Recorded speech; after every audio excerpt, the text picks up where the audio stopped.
Μπορεί το διαδίκτυο να έχει γίνει κομμάτι της καθημερινότητας των Ελλήνων, για κάποιους όμως η πρόσβαση σε αυτό εν έτη 2012 δεν είναι εφικτή.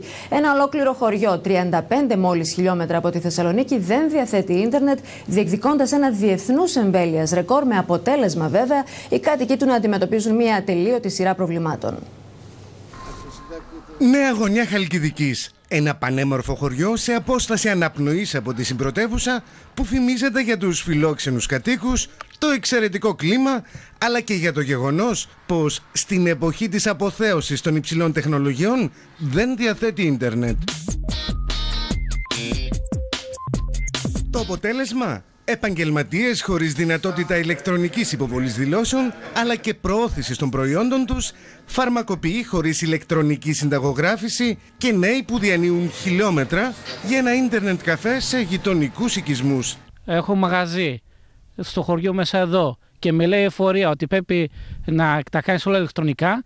Πώς θα πω στο ίντερνετ να το κάνω ηλεκτρονικά? Το διαδίκτυο το χρειαζόμαστε για τη δουλειά μας. Η ηλεκτρονική συνταγογράφηση γίνεται μέσω του διαδικτύου, το οποίο μερικές φορές δεν δουλεύει σχεδόν καθόλου, οπότε αναγκαζόμαστε και χάνουμε μερικές συνταγές γιατί δεν μπορούμε να τις περάσουμε. Μιλάτε για σύρματο ίντερνετ? Ναι, για σύρματο. Αναγκαζόμαστε να μένουμε Θεσσαλονίκη, να πηγαίνουμε κάτω τις δουλειές στην Καλλικράτεια, όπου έχει κοντινό ίντερνετ. Δεν μπορούμε να πάρουμε mail, δεν μπορούμε να επικοινωνήσουμε, να κάνουμε τη δουλειά μας. Και η τραγική ηρωνία της υπόθεσης? Μας παίρνουν τηλέφωνο να μας βάλουν, να μας κάνουν προσφορά για το ίντερνετ. Και τι λέτε εσείς, ότι ότι εμείς, ναι, πολύ ευχαρίστως θέλουμε, αλλά δεν υποστηρίζεται γραμμές για το χωριό. Το επίμονο φλερτ κατοίκων και κοινοτάρχη με τους παρόχους διαδικτυακών υπηρεσιών κρατάει 5 χρόνια τώρα, χωρίς όμως κανένα αποτέλεσμα. Έχουν γίνει κάποιες προσπάθειες εδώ και 4-5 χρόνια. Έχουμε κάνει αιτήσεις ενδιαφέροντος στον ΟΤΕ, περίπου 70 με 80 αιτήσεις ενδιαφέροντος από το χωριό μας, αλλά δεν είδαμε καμία ενέργεια και καμία κίνηση από τον ΟΤΕ.